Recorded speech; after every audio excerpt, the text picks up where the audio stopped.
Do you know the three primary methods for migrating data to AWS? By the end of this short video, you will. Please subscribe and hit the bell to be informed of free cloud computing training every Wednesday.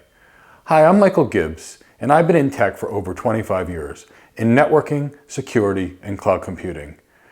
And at this channel, our mission is simple. We want to make complicated cloud computing technologies simple so our audience can have a deep understanding of cloud computing. Now we're going to talk about the three methods to transfer your data to AWS. So let's talk about the first method used by most organizations to transfer their data to the cloud.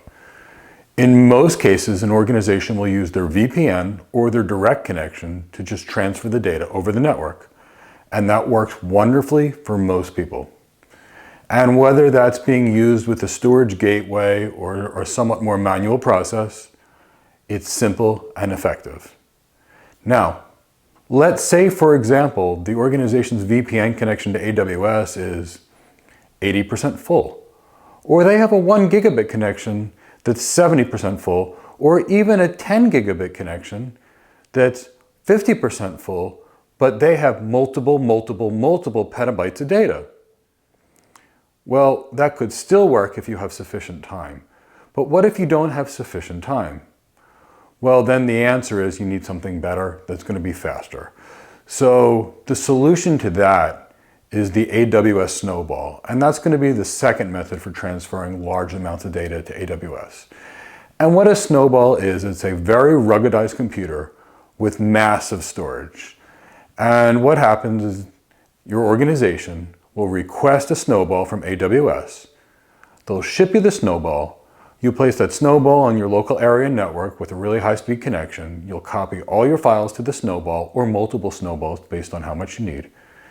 And then you will have it shipped back to Amazon, and then the Amazon employees will basically take your data and they'll copy it to S3 for you. And then once it's on S3, you can migrate it anywhere you'd desire it.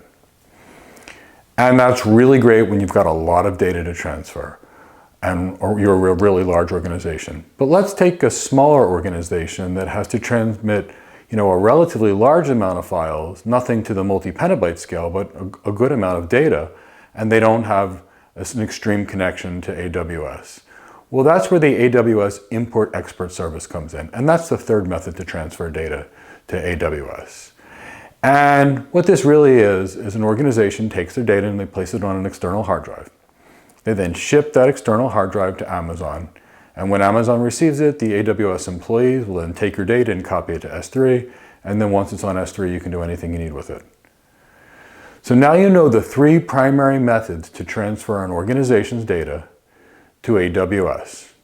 Please download the free AWS Certified Solution Architect Professional Practice Exam. The link is in the description below.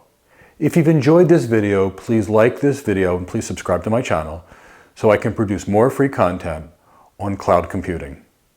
Thank you so much for watching this episode. We look forward to seeing you in the next video. Take care.